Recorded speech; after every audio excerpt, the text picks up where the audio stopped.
Vous écoutez Apérosexo. Vous écoutez Apérosexo, un podcast fait par deux meilleurs amis et professionnels en sexologie. Vous allez entendre parler de dating, de relations, de break-up. On veut vous accompagner dans votre vie sexuelle, dans votre vie intime, dans votre vie amoureuse. Voilà. Dans l'épisode d'aujourd'hui... Salut! Bonsoir! On parle de cycle menstruel. Oui, on parle de comment vivre en... Je sais pas c'est quoi le mot. En harmonie. En alignement. Oui! Avec son cycle menstruel. C'est qu'on est bonne. On a toujours sacré, mais bon, on va sacrer. Ben oui, c'est Des notre fois, j'oublie, podcast. je suis comme... On peut faire ce qu'on veut. Ah, c'est bonne nouvelle. Ouais. Puis on parle aussi de santé hormonale de manière plus globale, Ouais. mais toujours dans l'alignement avec son cycle menstruel ou son cycle ovarien. Fait qu'on on a reçu Mélanie Roy, qui se spécialise dans ce sujet-là. C'est son dada. Ça fait des années qu'elle étudie là-dedans, puis fait de la vulgarisation scientifique aussi sur les réseaux sociaux. Fait que c'était vraiment des discussions très intéressantes. Puis je pense qu'on en a beaucoup appris aussi sur nos cycles. Oui, full. On a parlé des 4 phases, puis comment chaque phase de son cycle peut affecter son énergie, son humeur, sa santé mentale, sa santé physique. Fait que sur ça, on vous laisse à l'épisode, la gang. Bon épisode!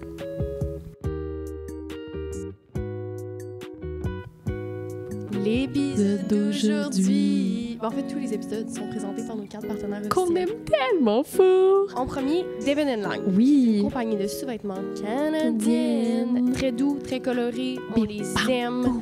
Si vous voulez des nouveaux sous-vêtements, puis monter votre garde-robe de nouveaux... De sous-vêtements fun. Genre, tu vas avoir du fun en dessous de tes pantalons. Devon & Lang. Oui. Tout de suite. Ensuite, Ecclesia, le magnifique studio dans lequel on enregistre tous nos épisodes, tout ce que vous voyez, table, divan, cadre, Lampe. livre, lampe, même notre bouquet de fleurs. Je pense pas qu'il est à vendre, le bouquet de fleurs, mais Non, ça, c'est pour notre déco. ça, c'est beau. Là. Avez-vous vu du ouais. orange? Je pense qu'on en a parlé d'à quel point il est confortable. Je ferai une sieste dessus. Ben oui, ça a comme pas de bon sens. Si je perds la concentration pendant les discussions avec nos invités, c'est parce que je m'endors, parce que le divan est trop confortable. C'est mieux pas. C'est mieux pas. Ensuite, nous avons Fleurs Sauvages Lingerie. Oh, fleurs sauvages. On dit que je les aime. Oui. Donc, pour de la lingerie, mais aussi des accessoires. À chaque fois, on a de la misère, mais le On mot, dit c'est gear. juste Accessoires. accessoires. Fait que pour des accessoires, pour... j'allais dire t'intégrer. Pour... Les débutantes en BDSM. Fait qu'on a des harnais, des jarretières. On n'a pas beaucoup parlé de la jarretière. Moi, je pourrais la mettre pendant l'intro. Je pourrais mettre le kit, genre, par-dessus mes vêtements, bien pour sûr. vous montrer, genre. Ouais. Benny. En plus, on l'a au studio. On va faire ça au prochain épisode. En tout cas, Monokini, qui est une compagnie de céramique et de poterie. Là, c'est ça. Là, ici, il faut que tu me dises si c'est un synonyme, là, céramique et oui, poterie. c'est vrai. Puis, ce que Monokini fait, qui est vraiment splendide, c'est des ateliers de poterie. Puis, elle peut se déplacer, fait que ce soit à domicile, avec votre entreprise, vous voulez refaire votre kit de vaisselle, puis que ce soit genre vos employés qui fassent tellement d'activités cool. Mais genre, t'as une compagnie aussi, je sais pas, là, de pâtisserie, puis tu veux que toute ta vaisselle, ça soit à Monokini Ouais. dans ton entreprise, ben bonsoir. Tu peux faire comme des demandes personnalisées. Fait que c'est vraiment C'est très classe. Oui. Oui. Donc, on remercie nos 4 partenaires épisodes. Bisous, bisous, on vous aime. Je tiens à vous dire que on a juste filmé un épisode, on en a 2 aujourd'hui, fait que priez pour nous. Parce que notre énergie... Oui, puis c'est genre des épisodes qui demandent tellement de jus de cerveau. Là, je suis tellement concentrée sur tout ce que vous dites. Qui? Vous. Ben toi, parce que moi, je suis comme toi et l'invité. OK, je comprends. Bon, en tout cas, bon épisode, la gang. Bonjour! Bonjour tout le monde! Allô! Vous entendez une 3e voix, parce qu'aujourd'hui, on a une invitée. Mélanie Roy, qui va venir nous parler des hormones, mais du cycle menstruel en général. Ouais. Fait que, est-ce que tu veux te présenter un peu tes sujets un peu chouchou, puis qu'est-ce que tu fais sur les réseaux sociaux notamment? Oui, bien, tout d'abord, merci. Merci à vous deux pour l'invitation. Comme tu l'as bien dit, je suis Mélanie et je suis d'abord et avant tout diplômée en sexologie. Et puis, je suis aussi diplômée en santé intégrative fonctionnelle des femmes, en naturothérapie hormonale, en yoga thérapie hormonale et pelvienne, puis en gynécologie holistique et ayurvédique. Puis, je suis une passionnée des hormones. Donc, c'est ce que je fais principalement souvent sur les médias sociaux. Ouais. J'essaie de démocratiser ces enseignements-là par rapport à notre santé hormonale, par rapport à notre santé menstruelle, que les personnes qui ont des règles, que les personnes qui ont des utérus sachent qu'on peut valser avec nos hormones et notre nature cyclique plutôt que lutter, parce que depuis quelques générations, on a tendance à lutter avec nos hormones et à se battre un peu contre notre cycle menstruel, qui est un peu un genre de boulet dans une société où on a besoin d'être productif, on a besoin d'être performant, puis finalement, notre nature cyclique nous amène parfois ailleurs. Donc, c'est ce qui me fait vibrer le plus. Puis, ce que je souhaite pour toutes les personnes menstruées, c'est de pouvoir être souveraines de leurs hormones, être souveraines de leur nature cyclique, de comprendre leur nature cyclique et de pouvoir faire des choix en toute connaissance de cause et de pouvoir s'aligner avec qui elles sont vraiment, ces personnes-là. C'est ça, j'ai l'impression que la pharmaco fait des avancées super pertinentes, super intéressantes, super impressionnantes, mais ça vient, mettons, quand on parle du cycle menstruel, médicaliser nos menstruations. Oui. Puis c'est ça, comme tu parles de valser au lieu de lutter, de faire en sorte que notre cycle devienne un partenaire, genre quelque chose avec lequel on peut avancer, on peut s'ajuster, on peut s'adapter. Fait que je trouve ça beau la manière dont tu parles. Puis je suis curieuse de savoir qu'est-ce qui a fait en sorte que tu t'intéresses à ce sujet-là. Tu sais, comme le bac en sexo est super multidisciplinaire. Fait que qu'est-ce qui t'a donné la piqûre de ça? Oui. Bien, en fait, ce qui est peut-être important de mentionner, c'est que dans la première partie de ma vie professionnelle, en fait, pendant 21 ans, j'ai travaillé en milieu carcéral, donc principalement en délinquance sexuelle, en violence dans les relations intimes, en santé mentale. Et vers la fin trentaine, j'ai vécu vraiment des gros déséquilibres hormonaux moi-même. Initialement, j'avais aucune idée que c'était des déséquilibres hormonaux parce que, bien, comme tu dis, on en parle un peu en sexo, c'est multidisciplinaire, mais on ne rentre pas dans le creux du sujet. Exactement.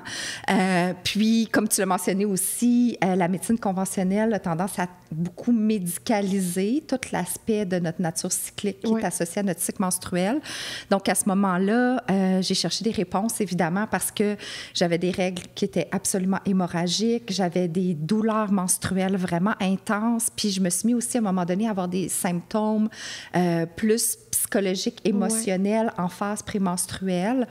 Vraiment beaucoup d'anxiété, beaucoup d'insomnie, à en devenir dysfonctionnelle presque 2 semaines par mois.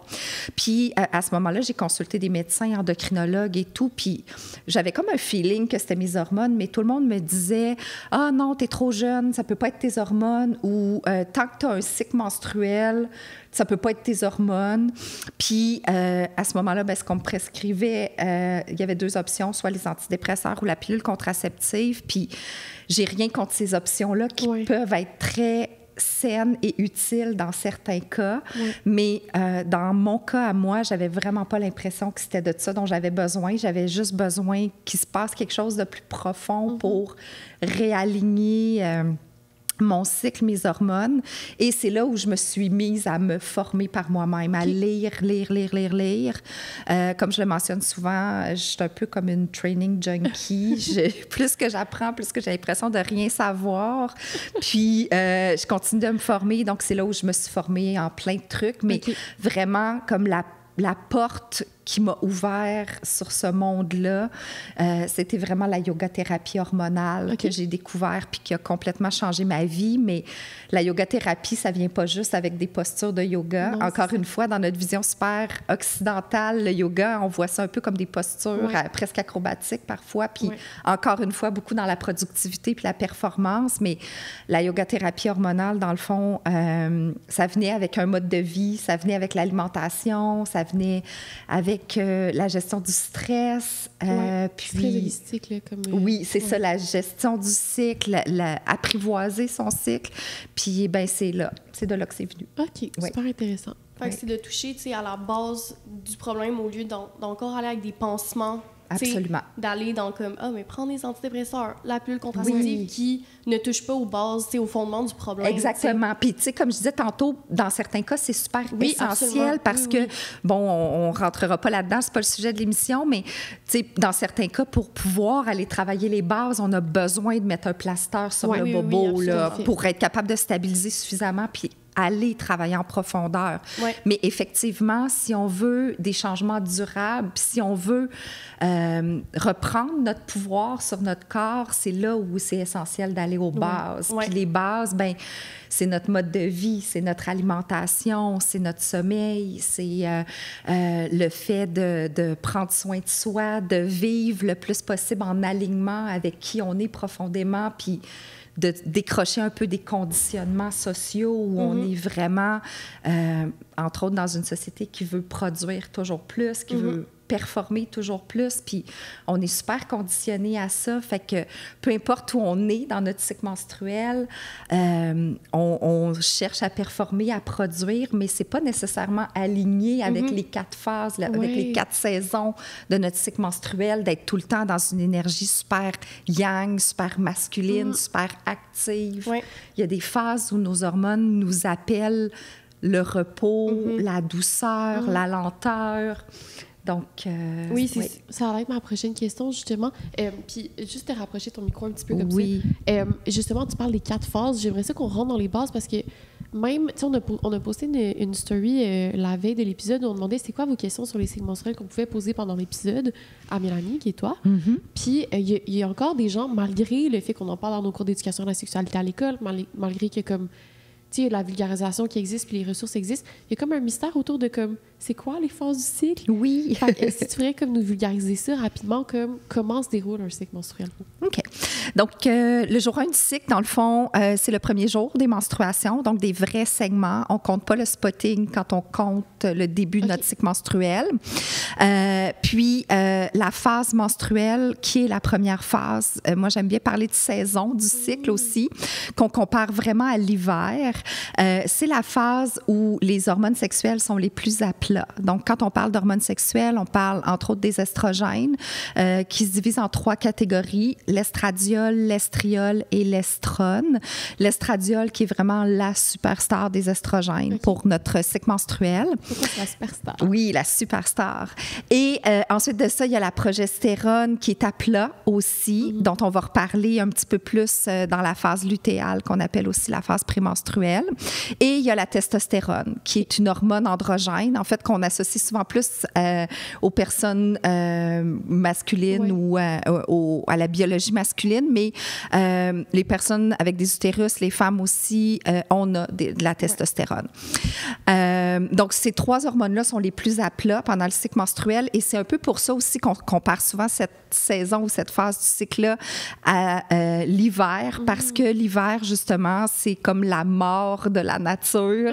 C'est là où tout est un peu au ralenti, où on file vraiment cocooning, on a le goût d'être enveloppé dans une grosse doudou devant un feu. Bien, c'est souvent ça aussi le feeling qu'on va avoir dans notre phase menstruelle parce que nos hormones sont à plat. Et quand nos hormones sont à plat, ça nous amène vraiment dans une énergie qui est plus vers l'intérieur. Donc, c'est pas nécessairement la meilleure saison de notre cycle pour planifier des gros projets, faire des grosses sorties en public, planifier même des soupers avec des amis ou avec de la famille. Souvent, c'est la saison de notre cycle où on va avoir le goût d'être dans notre petite caverne, dans notre petite grotte. Prendre soin de soi, puis se reposer. Exactement. On va être plus dans des auto-soins, des siestes, vraiment dans la douceur et la lenteur, dans une énergie vraiment plus féminine, dans une énergie plus yin. Ensuite de ça, vient le printemps. Et donc, quand on parle des phases du cycle menstruel, on va parler de la phase folliculaire. Et là, la phase folliculaire, elle vient vraiment avec une montée des estrogènes et plus spécifiquement des estradiols, dont je parlais tantôt. Et l'estradiol, c'est vraiment une hormone très yang. C'est une hormone plus masculine qu'on va associer. Encore une fois, on parle d'énergie masculine, d'énergie féminine, pas de genre, qu'on va associer beaucoup plus à quelque chose de dynamique, d'actif, créatif, une énergie qui est beaucoup plus vers l'extérieur. Puis c'est souvent dans cette saison-là de notre cycle qu'on va avoir l'impression que la vie nous appartient, que là, tout à coup, on renaît, un peu comme le printemps, on rebourgeonne, les feuilles poussent, les fleurs poussent, ben nous aussi, on pousse. Puis c'est vraiment cette montée hormonale, la montée des estradiol qui va permettre à la fois la maturation des follicules, donc des ovules, qui va permettre à la fois l'épaississement de notre endomètre, qui va devenir éventuellement les menstruations s'il n'y a pas de fertilisation ou de conception. Puis c'est pas mal ça. Donc, c'est vraiment les estradioles qui sont surtout présents à ce moment-là. Ensuite vient l'été, qui est l'ovulation. C'est là où on est vraiment en pic hormonal. Oui, de testostérone et d'estradiol, encore une fois. Donc, 2 hormones, encore une fois, qui sont très yang, qui sont très dynamiques, très actives.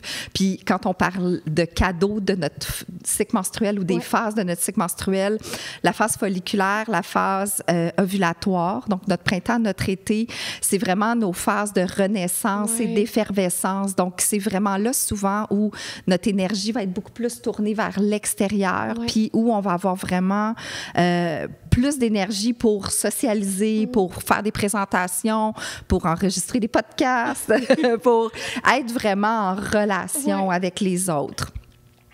Et ensuite, après l'ovulation, vient tout doucement la chute hormonale.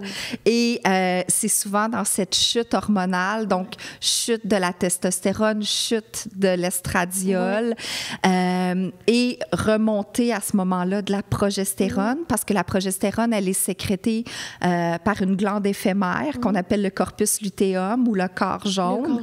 Donc, il y a l'ovulation. Quand l'ovule quitte le corps jaune, le corps jaune se transforme en glande éphémère et sécrète la progestérone. Et c'est vraiment cette progestérone-là qui, en phase lutéale, qu'on appelle communément la phase prémenstruelle ou que j'aime appeler l'automne, où là, c'est ça, les hormones vont redescendre. Tranquillement, on va revenir un petit peu plus vers l'intérieur de soi. On va sentir vraiment le besoin de protéger notre énergie, de ralentir. C'est souvent là aussi où, quand on s'écoute pas, puis quand on n'honore pas les fluctuations naturelles de nos hormones, qu'il va y avoir des désalignements et qu'on va voir apparaître toutes sortes de symptômes, entre autres les super SPM, le super syndrome prémenstruel, qui va être généralement provoqué par la chute des hormones ou par un désalignement dans notre vie cyclique, dans notre mode de vie.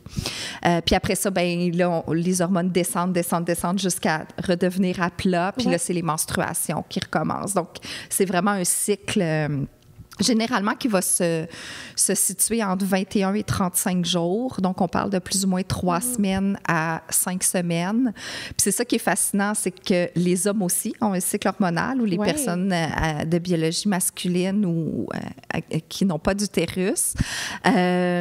Et eux aussi... En fait, leur cycle hormonal, à eux, ils sont sur 24 heures et non sur 21 à 35 jours. Puis c'est là qu'on voit vraiment un clash au niveau de l'alignement. Oui, puis on a de plus en plus de discussions justement autour du fait que le cycle de 24 heures, donc les personnes qui ont une biologie, qui n'ont pas d'utérus, nos journées sont faites comme ça. Nos journées de travail sont faites en fonction de ce cycle-là. Fait que toute la manière dont on fonctionne en société, dont on fonctionne avec nos relations interpersonnelles est remis en question quand on commence à apprendre un peu plus sur la santé hormonale. Oui, bien absolument. Là, je vais faire une petite parenthèse sémantique. Quand on parle d'hormones masculines puis d'hormones féminines, est-ce qu'il y aurait peut-être une problématique, mettons, associée tout ce qui est énergie, powerful au masculin, puis tout ce qui est retour sur soi, calme au féminin? Oui. Donc, en fait, c'est une super bonne question parce qu'effectivement, on pourrait voir l'association plus genrée avec l'énergie féminine, l'énergie masculine, alors que, dans le fond, on fait référence ici, quand on parle d'énergie, beaucoup plus à des médecines millénaires, des médecines ancestrales, comme par exemple la médecine traditionnelle chinoise ou l'Ayurveda, qui est la médecine traditionnelle indienne, où on parlait vraiment d'énergie, par exemple, qui était associée au yin, au yang, ou l'équivalent de ça en Ayurveda, on parlerait de Brahmana puis de Langana, qui est vraiment plus, justement, tu sais, quand on parle de l'énergie féminine, ça va être l'énergie plus lunaire, l'énergie de la noirceur, l'énergie de la lenteur, l'énergie cyclique, justement parce que la Lune a une durée cyclique qui s'apparente beaucoup à notre cycle menstruel, l'énergie de la créativité, de l'intuition. Donc ça, c'est tout associé à l'énergie féminine.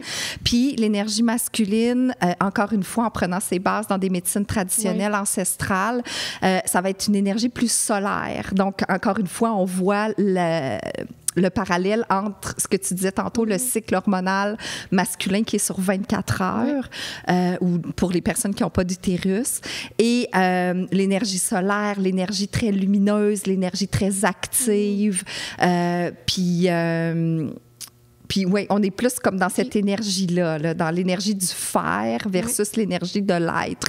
Et ce qui est important de mentionner, c'est que peu importe notre genre, qu'on soit binaire, non-binaire ou peu importe, on porte ces deux énergies-là à l'intérieur de soi. Puis on pourrait, peut-être qu'éventuellement, on ne l'appellera plus l'énergie féminine, masculine, puis on va l'appeler différemment. Mais, tu sais, comme on fait partie de la nature, souvent, l'être humain va se dissocier de la nature, mais on est la nature, nous autres aussi.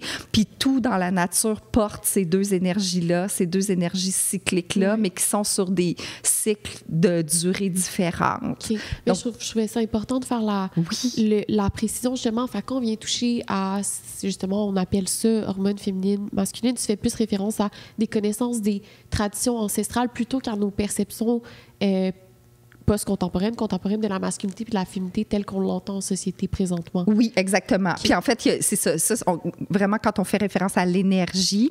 Sinon, au niveau des hormones, bien, encore là, on va parler de biologie. Okay. Donc, les personnes qui ont des utérus, on va parler beaucoup plus d'hormones sexuelles comme l'estradiol, la progestérone, la testostérone ou les hormones androgènes.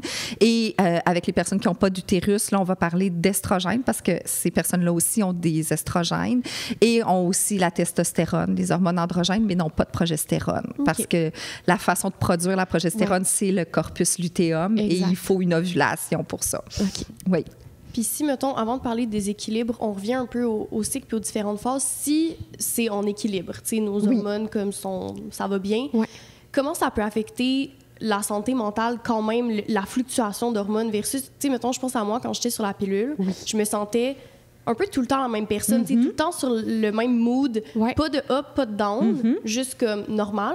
Puis quand j'ai arrêté la pilule, je ressens ces fluctuations-là, tu sais. Fait que, mettons qu'on prend quelqu'un justement qui n'a pas de déséquilibre, comment... Tu sais, oui, on a parlé de comme d'être plus...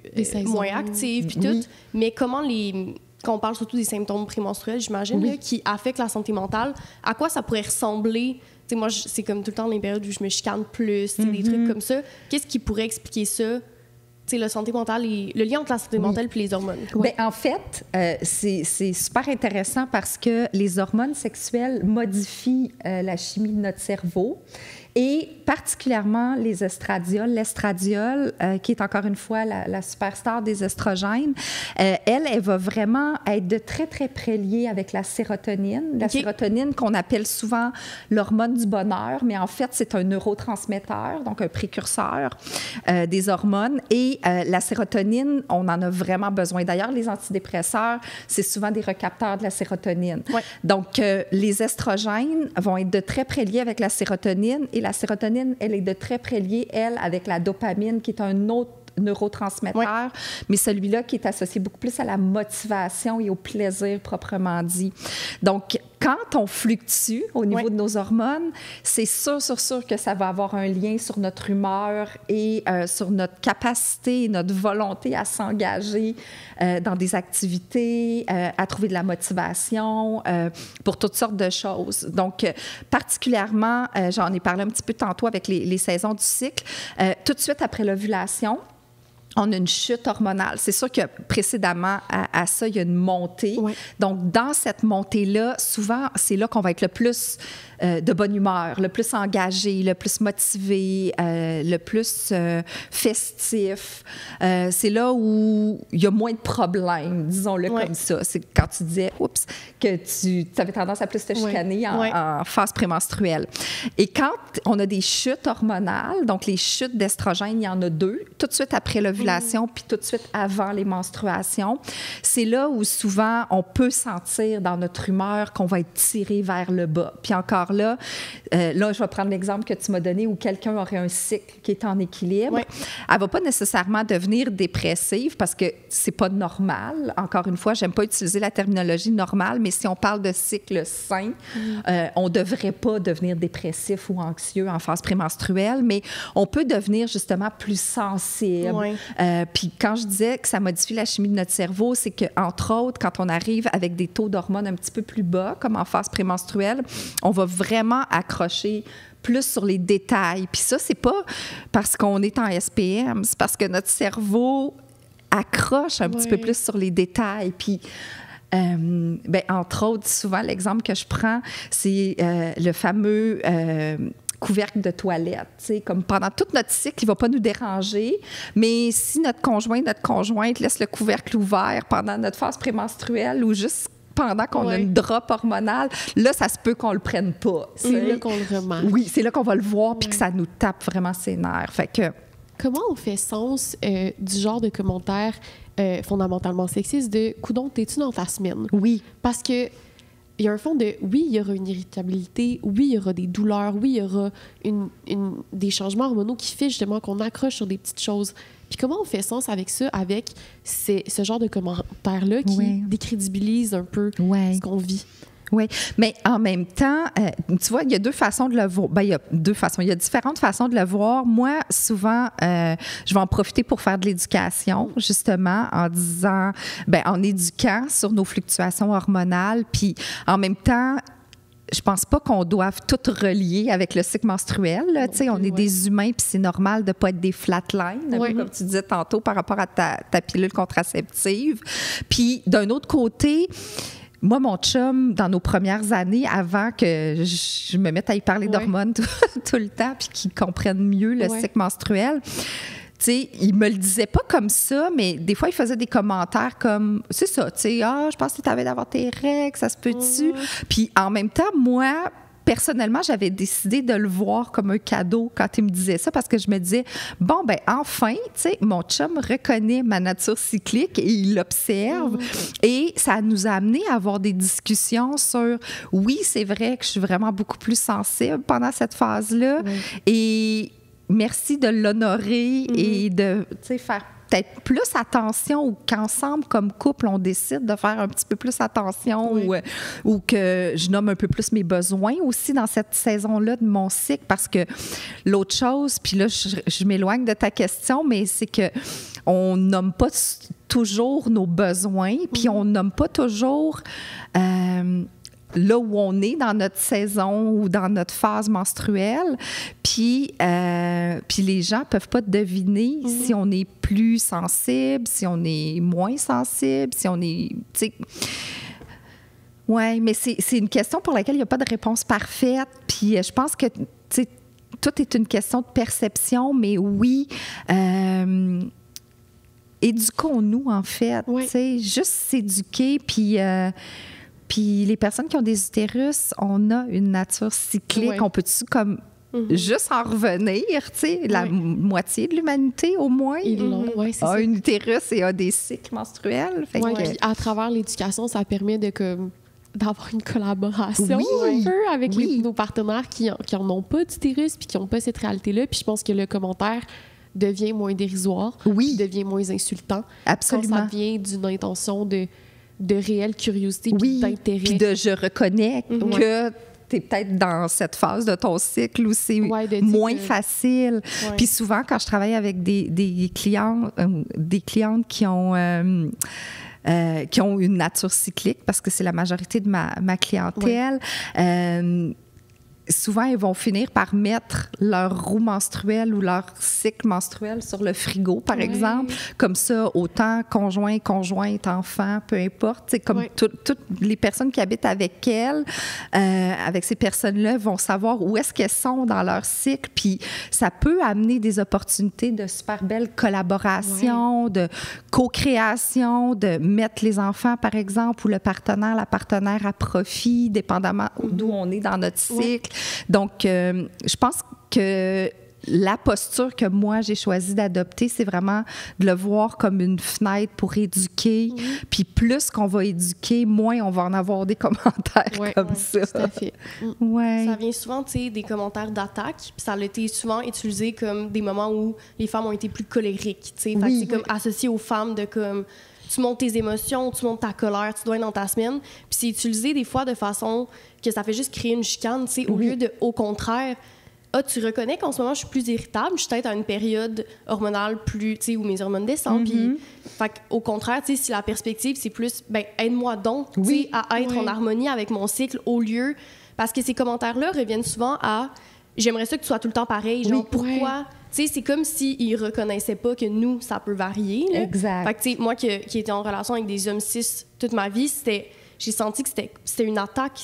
Puis que moi, ça m'invalide. Tu sais, puis là, je me sens mal parce que, oui, je suis plus irritable aujourd'hui. Puis là, tu te questionnes. Tu te remets en question. Fait que, tu sais, je trouve que autant les personnes qui sont menstruées doivent vivre en harmonie avec leur cycle, mais les personnes autour aussi. Absolument. Puis je trouve que l'idée de mettre son cycle... Sur son frigo. Oui, c'est cool, tu sais, surtout quand tu vis avec quelqu'un où moi, j'utilise la contraception naturelle, fait que, tu sais, veux pas, à chaque fois que j'avais une période de fertilité, tu sais, mon partenaire était tout le temps au courant un peu, mais ça reste que, tu sais, à chaque fois qu'il m'attaquait, tu sais, moi, je le voyais comme une attaque, là, puis on dirait qu'à chaque fois, j'étais comme, mais justement, genre, tu sais, tu peux-tu m'aider? Au lieu de décrédibiliser l'émotion que tu vis, l'irritabilité, la tristesse, peu importe, c'est comme... Ben, c'est de la reconnaître, genre, puis ça permet de pas instrumentaliser les menstruations comme quelque chose qui invaliderait toutes tes émotions. C'est non, justement, ça supporte comment je me sens. Puis, tu sais, on pourrait en parler longtemps, mais ce qui est à l'origine de ça, tu sais, il y a des super scientifiques comme Freud qui a nommé l'hystérie à partir de l'utérus. Puis, tu sais, il y a toute la société patriarcale, puis il y a tout le rythme auquel tu faisais référence un petit peu plus tôt, tantôt, où notre société vit sur un mode 24 heures, mais les 24 heures, c'est pas notre rythme à nous. Notre rythme à nous, c'est sur quelques semaines. Donc... non, tout à fait. Il y a un passé religieux, médical, moral, sociétal, économique qui n'est pas fait pour les personnes qui ont des utérus, malheureusement. Puis... Donc, il n'en tient qu'à nous d'éduquer nos conjoints, nos conjointes. Nos conjointes, c'est peut-être un petit peu moins... puis encore là, tu sais, il y en a beaucoup de personnes qui sont pas au fait de leur cycle menstruel. Tout à fait. Il y en a beaucoup qui sont avec la contraception aussi. La majeure partie, par exemple, de mes amis sont sur de la contraception. Puis moi, je l'ai vu, ces fluctuations-là, quand j'étais plus sur de la contraception. Oui, parce qu'en fait, la contraception, puis vous en avez peut-être parlé dans l'épisode avec Serena, mais ce que ça fait, c'est que ça recrée un cycle qui est complètement chimique. Donc, ça vient taire nos propres hormones sexuelles. Puis, à ce moment-là, c'est un cycle qui est complètement artificiel. Donc, on n'est plus... En fait, on n'est plus la même personne. Là, parce que nos hormones, je le dis, en tout cas, comme je le dis souvent, ils runnent le show. Là. On est des bébites hormonales. Là. Fait que si nos hormones sont sur un cycle qui est artificiel, qui est sur un cycle synthétique, bien, on est un peu dénaturés. Là. Il y a beaucoup de gens dans notre société, je pense à moi et mes amis, on est tous sur comme des antidépresseurs, j'ai l'impression, ou des anxiolytiques pour l'anxiété. Puis ça a l'air de beaucoup affecter mon cycle menstruel. Puis c'est vraiment récemment que je m'en suis rendu compte quand j'ai augmenté ma dose. Puis 2 fois en 15 jours, j'ai eu mes menstruations, tu sais. Puis je trouve qu'on n'en parle pas assez. Tu sais, on parle beaucoup des contraceptifs. Oui, ça peut changer, évidemment, ton cycle menstruel, c'est ça son rôle. Mais à quel point les antidépresseurs peuvent avoir un impact. C'est à qui que, tu sais, on pourrait se tourner pour poser des questions? J'imagine que ça doit être du cas par cas, là. Mais c'est sûr que c'est du cas par cas, puis tout le monde ne va pas réagir de la même façon à différentes molécules ou à différents médicaments. Mais d'emblée, ce que j'aurais envie de répondre, c'est oui, poser des questions à nos médecins, mais les pharmaciens c'est vraiment des mines d'informations incroyables. C'est vraiment les spécialistes des molécules. Puis, ces personnes-là peuvent vraiment nous donner des réponses puis nous aider à y voir un petit peu plus clair, justement, sur les liens entre soit les différents médicaments qu'on prend, parce qu'il y en a, même parmi les personnes que j'accompagne, qui prennent et antidépresseurs et contraception hormonale. Oui, oui. Puis là, ça peut avoir des impacts à différents niveaux, ou un stérilet hormonal, par exemple. Donc, de poser les questions aux pharmaciens, ça peut être vraiment très éclairant. Oui, ça serait vraiment vers eux que je me tournerais d'emblée. Surtout sachant que c'est comme dans beaucoup de domaines de la santé, mais on pense aux études en médecine, il y a pas beaucoup d'attardement au cycle menstruel, j'ai l'impression. Puis c'est pas faute des médecins en tant qu'individus. Ils passent à travers un système qui est construit autour d'une médecine patriarcale, comme tous les autres domaines. Fait qu'on se retrouve avec des médecins qui manquent d'informations. Fait que parfois, passer par d'autres solutions comme les pharmaciens ou comme toi, qui était autodidacte puis qui a fait ses lectures, puis que, on a comme parfois pas le choix de passer par ça aussi. Moi, je me rappelle quand j'ai voulu arrêter la pilule contraceptive, j'ai dû éduquer ma médecin sur c'était quoi la contraception naturelle, puis pourquoi je voulais arrêter la pilule, puis ça faisait aucun sens pour elle. C'était comme du jamais vu. Fait que je m'étais retrouvée dans une situation un peu comme OK, bon, je vais amener des livres, puis je vais comme amener des articles à ma médecin, puis je vais y en parler, puis on se retrouve un peu là-dedans. Oui. Mais c'est une super belle façon, en fait, d'avoir une relation de partenariat avec nos professionnels de la santé. Puis, ils ne peuvent pas tout savoir. Souvent, on pense que parce que c'est des médecins, ils savent absolument tout, mais ils ne peuvent pas tout savoir. Puis, comme tu disais, la médecine conventionnelle... en fait, pendant de longues et nombreuses années, on a étudié uniquement le corps, la biologie masculine de l'homme cis. On n'a jamais étudié les personnes avec des utérus. Ça fait à peine 20 ans, 30 ans qu'on a commencé à étudier les corps de personnes avec des utérus. Puis on se rend compte que, justement, tout ce qui s'appliquait sur les hommes cis ne s'applique pas sur les personnes avec des utérus. Nos fluctuations d'humeur, on en a parlé tantôt, qui fluctuent avec les hormones. Notre façon de répondre à la médication aussi, là, avant, tous les tests sur la médication étaient faits sur des hommes cis, puis on ne faisait pas de distinction, puis on appliquait les résultats sur les personnes avec des utérus, mais on a réalisé que même si on répond différemment, on répond aussi différemment, dépendamment d'où on est dans notre phase de cycle menstruel. Donc, il y a plein d'impacts, puis nos hormones ont tellement un rôle important à jouer qu'on peut pas, en tout cas, moi, je pourrais pas revenir en arrière. Puis là, je trouve ça difficile parce que je suis entrée dans ma périménopause, puis mon cycle, il est hyper aléatoire depuis 2-3 ans. Des fois, j'ai des cycles de 63 jours, des cycles de 15 jours, des cycles de 30 jours. Puis avant, en fait, dans les 12 dernières années, je vivais littéralement en suivant mon cycle, puis en planifiant justement mes activités en fonction de là où j'allais être dans mon cycle menstruel. Quand je donnais des ateliers ou des webinaires ou des conférences, je les planifiais tout le temps dans mes phases folliculaires ovulatoires. Je planifiais rarement des trucs en phase prémenstruelle, menstruelle, parce que je savais là, que j'avais le goût de me coucher en petite boule puis de juste me reposer. Puis, tu sais, c'est même pas négatif quand je dis ça. Il y en a qui se couchent en petite boule parce qu'ils ont de la douleur, mais là, c'était même pas ça. C'était juste comme, je veux juste la paix, tu sais, comme je veux juste être dans ma petite bulle.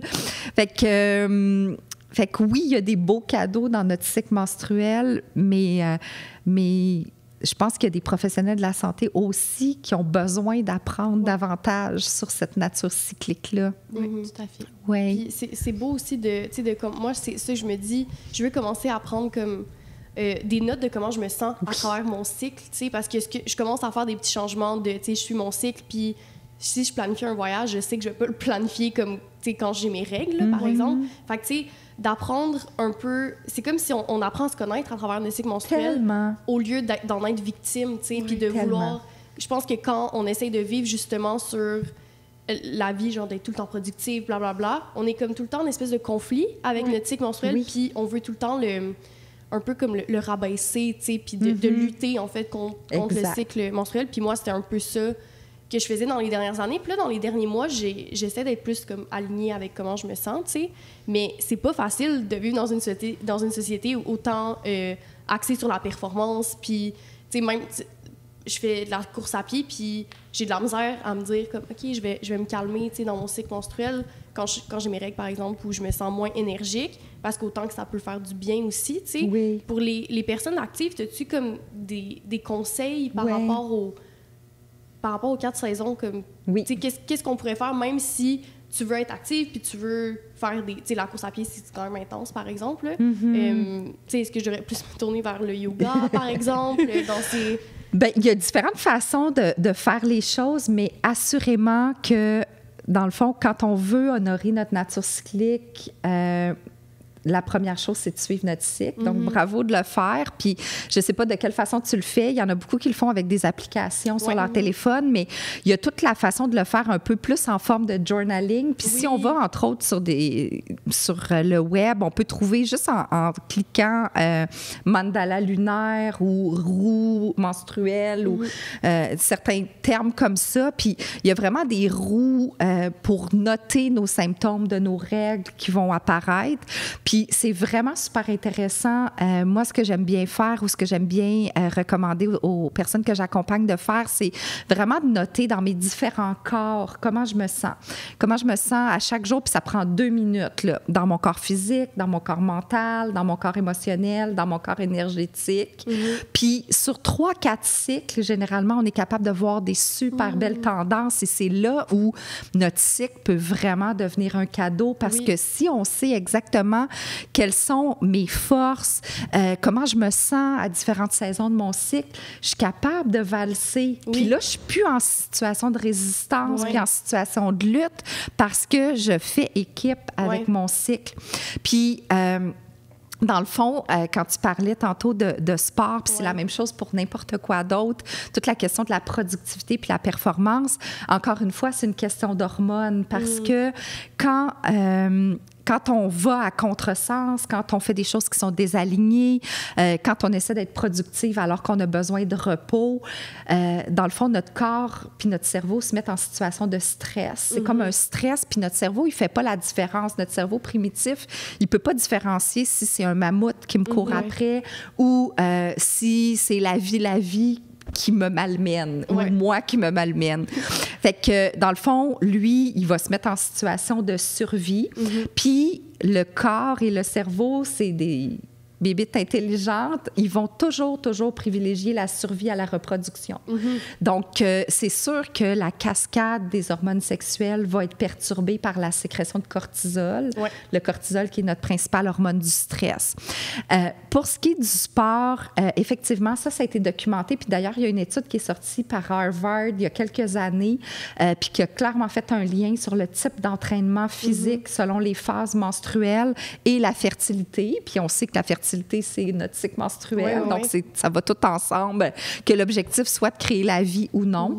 Et ce qui a été recommandé, en fait, c'est que pendant les 2 premières saisons de notre cycle, en fait, la phase folliculaire, la phase ovulatoire, donc notre printemps, notre été, là, c'est vraiment le temps d'y aller plus en mode productif, de se pousser, de faire des intervalles, de faire de l'endurance, mais vraiment plus en force. Puis tu dois aller courir sur le Mont-Royal. Oui, puis tu peux monter des côtes, puis que tu peux faire des intervalles, puis tu sais, c'est correct là, de te pousser parce que tu es drivé par tes estrogènes et ta testostérone. Puis ça, c'est des hormones qui te mettent dans un mode très actif puis qui te donnent beaucoup d'énergie. Quand on arrive en phase lutéale et menstruelle, notre automne et notre hiver, là, notre corps, c'est les hormones sexuelles qui descendent. Donc, notre corps a besoin de ralentir, a besoin de plus de repos. Donc là, c'est le temps de travailler beaucoup plus vraiment en endurance. Donc, si tu t'entraînes, tu ne veux pas y aller dans la puissance, mais peut-être plus dans la durée. Donc, c'est le temps de faire une course qui est peut-être un petit peu plus longue, mais qui va être moins intense, là. Ça va être plus un petit jogging relax plutôt qu'une grosse course là, où tu vas vraiment vouloir tout donner. Puis ça va avoir un impact direct sur ta sécrétion de cortisol. Ben oui, exactement. Puis tu sais, tu parlais tantôt d'anxiété puis tout ça, tu sais. Honnêtement, on n'a jamais vu autant d'anxiété chez les jeunes et les moins jeunes. Puis Puis ça s'explique par toutes sortes de choses, mais ça s'explique entre autres par ce désalignement à notre nature cyclique. C'est qu'on est tellement, encore une fois, conditionné à produire puis performer en toutes circonstances, peu importe où on se trouve dans notre nature cyclique, parce que, anyway, on n'a même pas le temps de parler de nature cyclique quand on est en mode performance. Bien, on est complètement dysrégulé. Là. Notre cortisol est dysrégulé. On sécrète tout le temps du cortisol. On est comme coincé dans notre phase, dans notre système nerveux sympathique plutôt que parasympathique, alors que quand on parlait de yin-yang tantôt, le sympathique, c'est vraiment le yang, puis le parasympathique, c'est vraiment le yin. On a besoin des deux, mais on est tout le temps, ou en tout cas presque tout le temps dans notre sympathique. Donc ça fait de l'anxiété sur le moyen long terme, là, parce qu'on n'a jamais, on redescend jamais, on est toujours en mode survie. C'est ça, c'est comme la santé, comme l'équilibre naturel devient secondaire. Oui. Ça devient pas une priorité. Je pense à juste hier, j'étais sur la job, puis je disais à Rosie comme quoi j'ai eu un chiffre difficile. C'était mon premier jour de menstruation, c'est sûr. Mon chiffre était difficile, puis je me sentais push, puis je me sentais plus stressée, puis plus fatiguée. Puis, tu sais, au lieu de juste comme pas me pardonner, mais tu sais, prendre un peu d'être bienveillante. D'être bienveillante envers moi-même. Je me suis juste dit, le chiffre était difficile, aïe, aïe, aïe. Tandis que je peux comme reconnaître ça, mais tu sais, on vit dans un monde où on fait pour la plupart du 9 à 5, puis on a nos semaines de travail vont pas arrêter en fonction de nos cycles, malheureusement. Il y a de plus en plus d'entreprises, par contre, qui donnent des congés. Oui, mais en Espagne, maintenant, on donne... Le congé menstruel fait partie des congés. Là. Peut-être que ça va venir éventuellement, mais en tout cas, on voit que la société veut s'ouvrir à ça. Ouais. Mais il y a encore une tendance à vouloir justement comme fitter dans le moule. Là, je pense que j'étais en sport-études au secondaire, et puis j'avais des personnes dans mes classes que les menstruations étaient retardées très tard dans l'adolescence parce qu'on faisait du sport de haut niveau, puis c'était comme go. Puis c'était comme les menstruations devaient être provoquées artificiellement, quasiment tellement ça allait loin. Puis c'est comme un... Mais ça, c'est souvent le corps, c'est ça qui est en mode survie.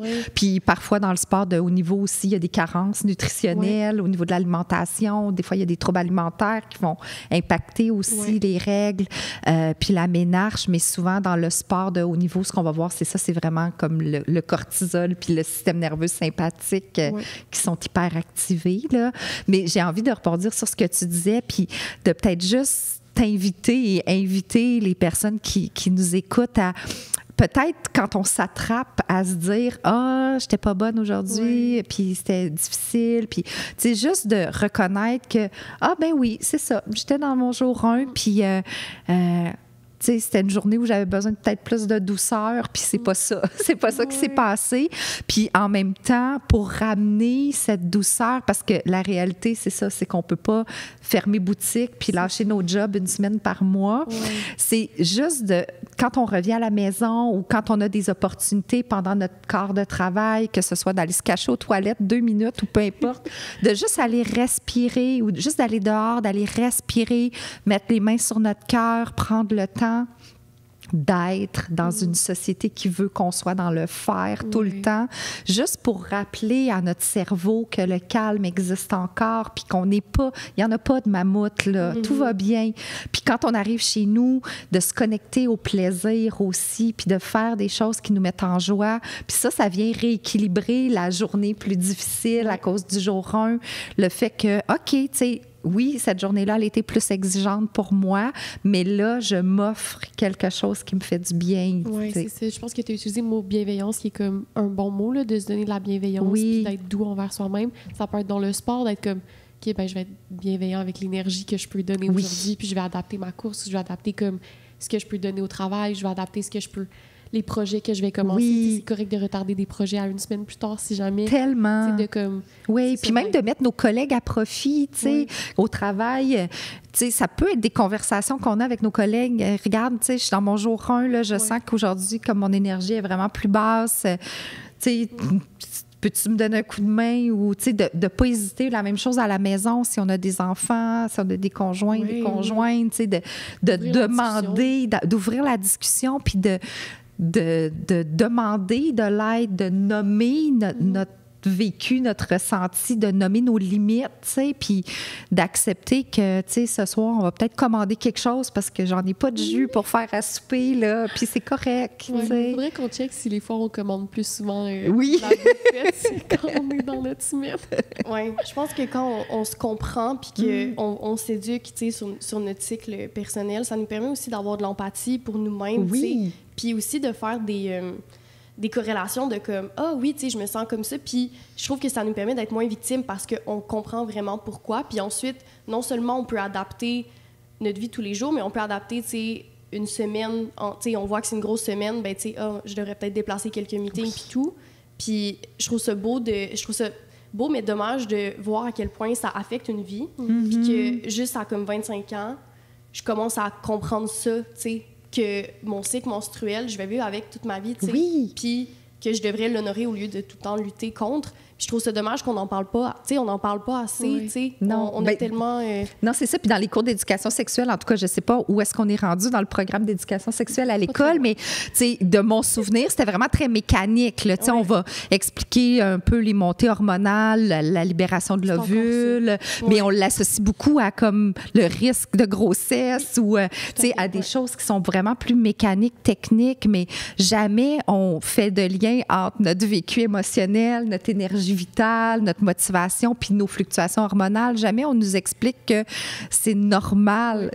On peut se le dire que c'est normal de pas être toujours sur une ligne plate, puis de pas toujours être super motivé, puis même, peu importe, là, tu sais, on parle de personnes avec des utérus qui ont des cycles menstruels, mais dans la vie tout court, pour n'importe quel être humain, c'est normal, même si on n'a pas de cycle menstruel, de pas toujours être super sacoche, tu sais.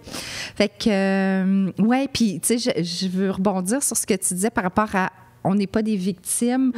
Au contraire, plus on connaît notre cycle, plus on est dans notre pouvoir, plus c'est vraiment notre super pouvoir, notre cycle menstruel. Quand on y pense, là, on a vraiment une opportunité à tous les mois de recommencer un nouveau cycle, puis de profiter de ces montées hormonales pour faire des choses, créer, s'expandre, puis de ces descentes hormonales pour se reposer, pour refaire le plein, pour remplir notre tasse.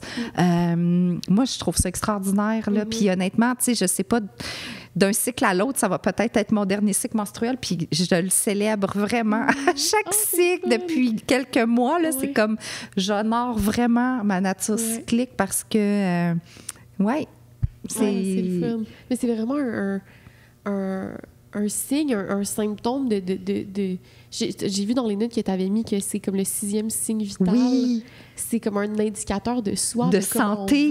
Oui, absolument. Tu veux parler plus un peu de... Ben oui, mais en fait, c'est même pas moi qui a décidé ça, là. C'est vraiment l'Association pédiatrique américaine puis l'Association des gynécologues et obstétriciens américains qui ont vraiment décrété au début des années 2000 puis qui ont réaffirmé en 2015 cette volonté d'inclure le cycle menstruel des jeunes filles ou des jeunes personnes menstruées et des personnes adultes aussi comme indicateur de la santé. Dans le fond, ce qu'on a déterminé, parce qu'on associe souvent le cycle menstruel à la fertilité, parce que, bon, dans notre histoire biologique lointaine, à la base, le cycle menstruel existait pour la survie de l'espèce. C'est la seule importance qu'on avait donnée à c'est ça, mais on a découvert avec le temps que les hormones sexuelles sont hyper importantes, là, autant dans notre santé mentale, on en a parlé, dans la santé de nos os, dans la santé finalement de tous nos systèmes. Et ces deux associations-là, finalement, ce qu'ils ont réalisé, c'est que la santé de notre cycle menstruel, de notre nature cyclique, le fait d'avoir des règles régulières, d'avoir des saignements de telle quantité, telle qualité et tout, d'ovuler surtout, parce que dans le fond, on parle de cycle menstruel, mais encore là, si on parle de superstar depuis le début, la superstar du cycle menstruel, c'est l'ovulation. Là, c'est pas les saignements menstruels. Les saignements menstruels arrivent parce qu'il n'y a pas eu de procréation, mais dans le fond, l'événement le plus important du cycle, c'est l'ovulation. Donc, ils ont vraiment décrété qu'au même titre que notre température corporelle, notre tension artérielle, notre rythme cardiaque, puis là, dépendamment dépendamment des écoles, on va parler du 5e ou du 6e signe vital parce que certains vont inclure la douleur comme un signe vital. Bien que le cycle menstruel devrait systématiquement être examiné quand on va chez le médecin, quand on va à l'hôpital, chez toutes les personnes qui ont des utérus, finalement. Je trouve ça comme... C'est subtil, mais je trouve ça révolutionnaire comme... Oui, c'est vraiment incroyable, je trouve. Moi, en tout cas, ça me touche, puis c'est sûr que je tripe sur les hormones puis sur la santé menstruelle, mais quand je pense à ça, je me dis, aïe, aïe, tu sais, on a encore beaucoup de chemin à faire par rapport à la santé des femmes puis des personnes menstruées, mais ça, pour moi, c'est vraiment, comme tu dis, c'est révolutionnaire. Puis c'est vraiment un signe que, OK, on redonne à notre nature cyclique ses lettres de noblesse et on le reconnaît, oui, à sa juste valeur. Puis tu as parlé un peu des hormones sexuelles, mais si on parle de la libido puis le désir,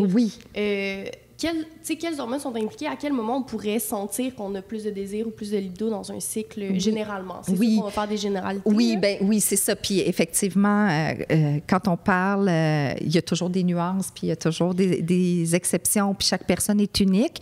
Mais typiquement, dans un cycle menstruel qui est sain, pour quelqu'un, par exemple, qui ne serait pas sous contraception hormonale, typiquement, la nature est bien faite. Comme c'est à l'ovulation qu'on peut se reproduire, qu'on peut créer la vie et permettre la survie de l'espèce, mais c'est à ce moment-là, généralement, que notre libido va être la plus élevée. Puis ça concorde vraiment directement avec le pic des estrogènes puis le pic de la testostérone.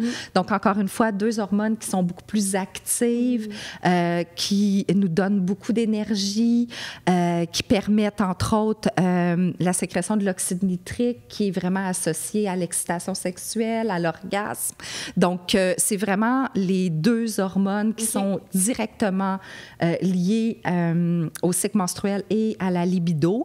Par contre, encore une fois, bien, on sait que la libido, ça peut être impacté par plein de choses. Bon, il y a tout l'aspect personnel, relationnel et compagnie, mais... Le désir, c'est la chose la plus complexe de la sexualité. Ben oui, exactement. Mais si on revient à un point strictement hormonal, c'est sûr que si on a des défis avec nos hormones sexuelles, par exemple, dans notre sécrétion d'hormones, si notre cycle il est un peu déréglé, puis si on vit beaucoup de stress aussi, on parlait du cortisol.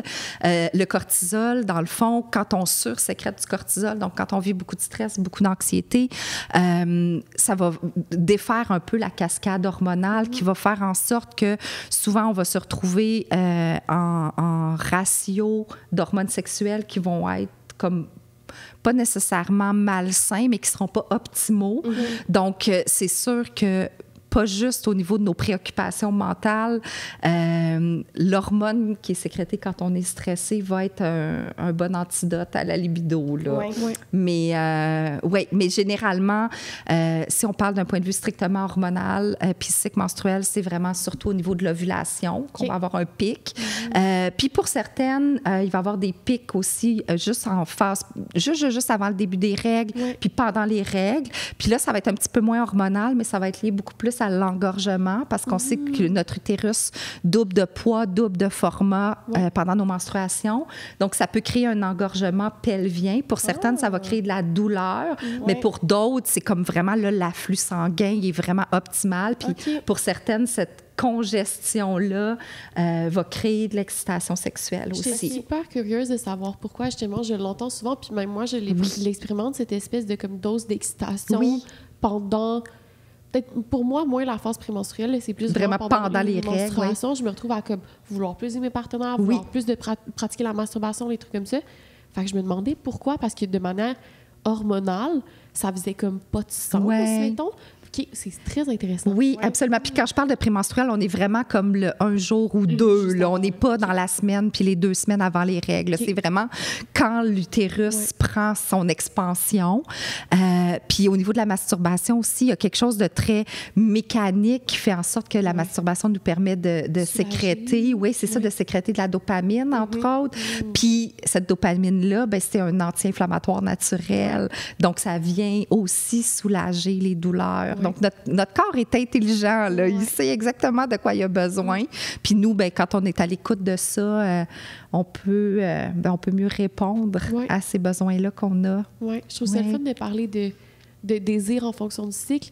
puis d'ouvrir la discussion avec ses partenaires aussi. Oui. Je pense que ça peut créer vraiment des belles discussions. Je pense que pour une partenaire qui n'a pas d'utérus ou qui est juste pas menstrué, il peut peut-être y avoir une mécompréhension par rapport au fonctionnement du désir de l'autre. Puis là, on l'a dit, le désir, c'est multifactoriel, mais ça peut être comme une piste d'exploration puis une piste de discussion tellement super intéressante. Oui, puis tu sais, la sexualité, c'est pas juste génital, puis dépendamment d'où on est dans notre cycle menstruel, il y a des phases où on va avoir le goût d'explorer un petit peu plus, il y a des phases où on va avoir le goût de peut-être plus contact physique, de douceur, de massage, mais tout ça, au fil des saisons de notre cycle, va faire en sorte que quand on va avoir peut-être plus envie d'une sexualité génitalisée, ben, elle va être optimale parce qu'on va l'avoir nourrie pendant les différentes saisons de notre cycle. Puis, tu sais, encore là, on parle de pic, par exemple, de libido, mais ça ne veut pas dire qu'on n'a pas envie d'avoir des relations sexuelles les autres phases de notre cycle. J'aime ça l'idée d'adapter les pratiques en fonction du type de désir. Oui. Mais je pense qu'il y en a un truc à se rappeler de cet épisode-là, c'est justement au contraire, de prendre de l'agentivité par rapport à notre cycle, mais de avancer dans la vie main dans la main avec le cycle menstruel parce qu'il va être présent de nombreuses années. On a eu quelques questions des abonnés, fait qu'on on peut passer à travers. André, tu peux aller chercher ton sel parce que le mien, mais il y en a que je me rappelle. Est-ce que, tu sais, je sais que tu vois aussi des clientes, y a-tu des trucs pour les douleurs? Parce que, tu sais, il y en a plusieurs qui en expérimentent. À part comme être douce, relaxer, prendre des bains, y a-t-il quelque chose qui... de concret. Oui, qui pourrait nous aider avec les douleurs menstruelles? Bien, en fait, pour celles et pour les personnes qui pratiquent le yoga, par exemple, de pratiquer les postures en ouverture. Donc, tout ce qui est ouverture, là, j'ai la jambe un peu engourdie, mais je vais essayer de vous montrer. Donc, les pieds ensemble, comme la déesse. La déesse assise, on peut faire la déesse couchée, on peut juste comme ouvrir les jambes ou même se coucher le long d'un mur puis ouvrir les jambes, être couché au sol puis les jambes en l'air. Donc, toutes les postures d'ouverture sont incroyablement nourrissantes et apaisantes. Ensuite, de bouger aussi son bassin parce qu'encore une fois, on a parlé de stress, d'anxiété. Ça fait en sorte, puis de productivité, puis de performance, qu'on vit beaucoup dans notre mental. Donc, notre énergie, elle est beaucoup dans le haut de notre corps, puis on n'en a pas beaucoup dans le bas de notre corps. Fait que souvent, ça, entre autres, ça peut avoir un lien avec la congestion puis les douleurs. Donc, de juste venir respirer dans notre bassin, de bouger notre bassin, notre plancher pelvien pour ramener l'oxygène, ramener les fluides, ramener l'énergie dans le bas du corps. Sinon, entre autres, il y a les cataplasmes de ricin. OK. Donc, le ricin, qui est une huile qu'on prend uniquement par voie externe. On peut comme venir se masser le ventre directement ou se masser le ventre, mettre un petit morceau de plastique puis mettre un sac magique, par exemple. Puis on ne veut pas mettre le sac magique direct parce que l'huile de ricin est vraiment collante, là. Mais donc, la chaleur peut vraiment aider aussi. Puis, tu sais, sinon, ben, c'est de travailler en amont, encore une fois. Donc, au lieu de mettre des plasters sur des bobos, c'est vraiment travailler la gestion de son stress, travailler pour supporter son alimentation de façon optimale, donc limiter les aliments qui sont inflammatoires, surtout pendant la phase prémenstruelle, menstruelle, pour diminuer l'inflammation pendant les règles. Puis il y a des plantes médicinales aussi qui peuvent nous supporter avec la douleur. Bon, par exemple, les infusions de framboisier, le pimbina, qui est une super plante qui apaise les crampes, entre autres, menstruelles, qu'on peut trouver en teinture mère dans les petites boutiques de produits naturels. Il y a vraiment plein de choses qu'on peut faire, là. Que tu partages aussi beaucoup sur tes réseaux aussi. Oui, absolument. Oui, en fait, juste aller voir sur Instagram, puis sur Facebook, puis oui, il y a des posts sur à peu près tous les sujets, puis vous allez avoir plein de trucs. Oui. Justement, il y avait beaucoup de questions sur le soulagement des crampes menstruelles. Il y a quelqu'un qui demande, par rapport à l'alimentation, y a-t-il des aliments à privilégier, une manière de manger, de consommer nos aliments en fonction du cycle Vous pouvez aider à valser, justement. Et oui. ceux à éviter aussi. Oui. Bien, ça aussi, j'avais fait un super beau post là-dessus avec vraiment quels aliments privilégier en fonction de quelle phase de notre cycle menstruel. Généralement, encore une fois, une question avec les hormones. Durant notre phase folliculaire ovulatoire, souvent, on va avoir besoin de moins d'énergie au niveau alimentaire parce que nos hormones sexuelles nous donnent déjà beaucoup d'énergie. Donc, souvent, c'est là où on va vouloir manger plus de légumes, manger un petit peu plus léger. On veut toujours manger des protéines, ça, c'est super important. C'est là aussi où on veut manger beaucoup de légumes de la famille des brassicacées, donc toute la famille des choux, choux rouges, choux-fleurs, brocolis, choux de Bruxelles, parce que ce sont des plantes, entre autres, qui nous permettent de nettoyer le foie. Le foie qui sert à éliminer les hormones usées puis les xénoestrogènes, entre autres. Donc, les xénoestrogènes qui sont comme tous les perturbateurs endocriniens auxquels on est exposé. Donc, pendant, par exemple, les 2 premières phases de notre cycle, on veut manger abondamment de ces légumes-là. Et pendant notre phase prémenstruelle, menstruelle, là, on a besoin d'être vraiment nourri beaucoup plus en profondeur. Donc, de manger chaud, par exemple, de manger des ragoûts, de manger, encore une fois, plein de légumes, plein de protéines. Faire un bon potage. Oui, un bon potage. Vraiment se nourrir en profondeur. Puis, idéalement, puis ça va pour toutes les phases du cycle menstruel, l'alimentation la plus amie des hormones, c'est vraiment celle où typiquement, on veut que la moitié de notre assiette, ce soit des légumes, idéalement d'au moins 2 couleurs. Donc, on veut aller chercher vraiment le plus possible des phytonutriments qui sont différents. Le quart qui va être des carbohydrates ou des glucides complexes, donc du riz, du quinoa, des légumes racines, par exemple. Et l'autre quart qui va être une protéine. Donc, ça peut être une protéine végétale. On aime beaucoup les poissons gras aussi pour celles et ceux qui mangent des poissons parce que les hormones sexuelles se développent, entre autres, dans les bons gras. Donc, on veut manger des bons gras à tous les repas. Puis on veut prendre un petit déjeuner. Ça aussi, c'est super important. Puis maintenant, ben, dans ce qui est peut-être plus inflammatoire, encore là, la communauté scientifique n'est pas nécessairement unanime, mais on sait que typiquement, les produits laitiers de vache peuvent être inflammatoires pour environ 50% des personnes. Donc, peut-être à tester des fois sur un cycle, voir est-ce que moi, mon cycle réagit ou pas. Ensuite, les sucres, tout ce qui est sucre, surtout raffiné. Donc, on sait que c'est extrêmement inflammatoire. J'imagine que l'alimentation intuitive doit jouer un grand rôle dans le moral aussi au cours du cycle. J'ai l'impression que comme de suivre mes cravings, mes envies, ça m'aide un peu à passer à travers les périodes plus hivernales. C'est sûr, absolument. Maintenant, il faut juste faire attention parce que si mes hormones sont en déséquilibre, ça se peut que j'ai des gros cravings de sel puis de sucre. Puis encore là, l'idée, c'est pas de dire non parce que c'est correct, mais c'est de se poser la question justement, tu sais, est-ce que mon corps... Oui, c'est ça. Est-ce que mon corps a vraiment besoin de ça? Est-ce que c'est vraiment ça que j'ai envie de manger? Qu'est-ce qui me nourrirait pour vrai? De quoi j'ai besoin profondément. Là. Mais oui, on veut rester dans le plus intuitif possible, puis bienveillance. Puis encore là, moi, j'aime beaucoup le mantra « tout est parfaitement imparfait ». Donc, on n'a pas besoin que notre alimentation soit parfaite, entre guillemets, 100% du temps. Moi, j'avais une de mes enseignantes, entre autres en médecine intégrative fonctionnelle, qui nous disait, tu sais, qu'elle, elle aimait le ratio 95-5. Moi, je le trouve un peu intense. Moi, je suis plus dans le 80-20 quand je travaille avec des personnes en accompagnement.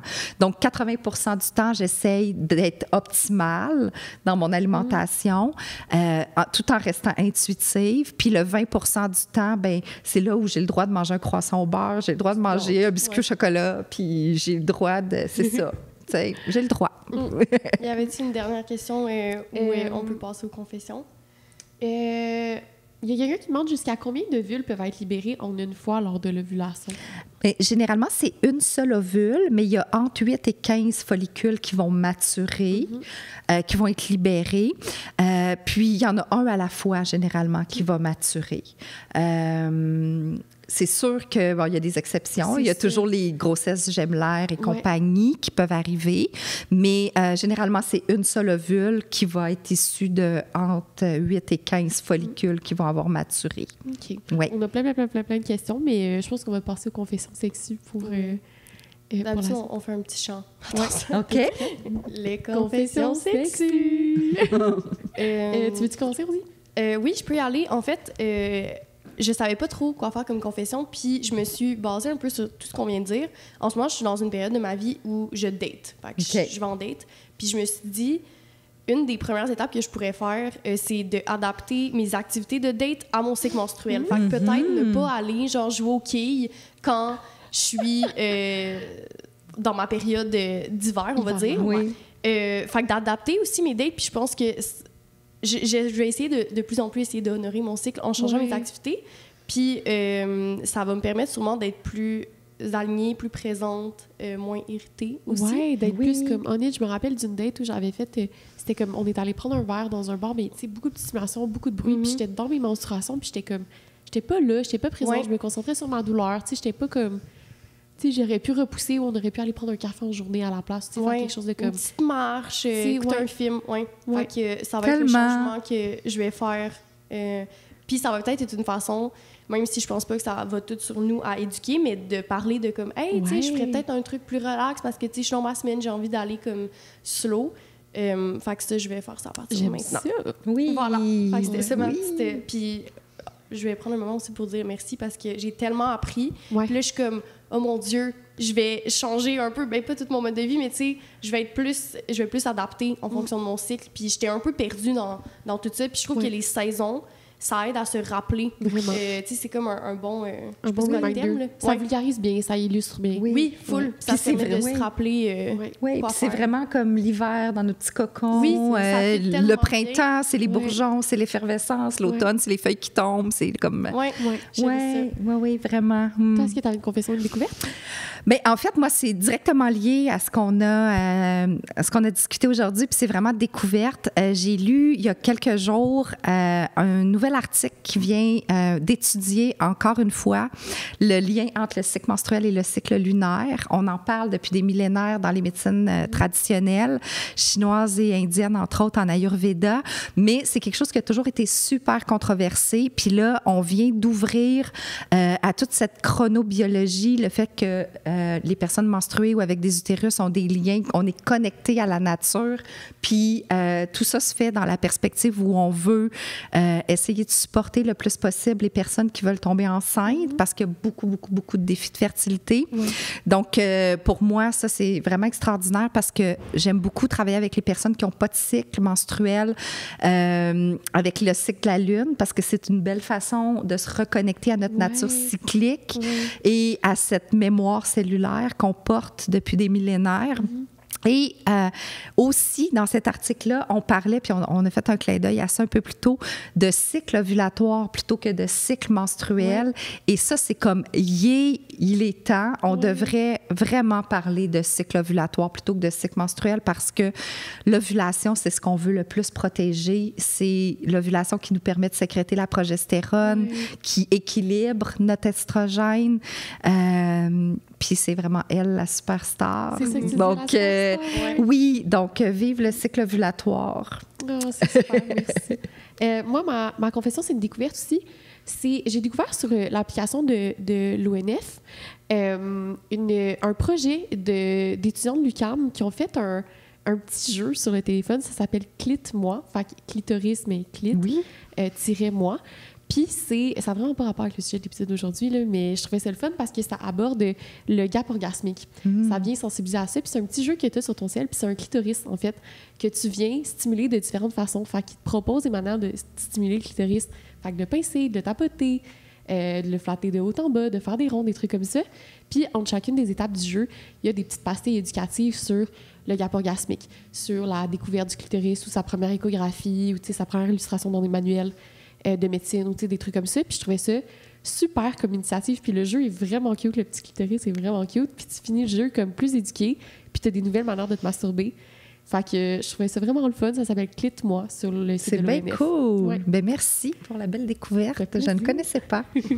Puis merci à toi. J'ai tellement appris. Puis j'ai envie de l'envoyer à toutes mes amies pour qu'on soit toutes plus alignées avec notre cycle. Oui, pour être toutes dans notre plein pouvoir. Oui, absolument. Souveraines de nos cycles, de nos corps. Puis oui, qu'on puisse enfin valser et non lutter avec notre beau cycle. Merci Mélanie. Merci d'avoir accepté l'invitation. À la semaine prochaine.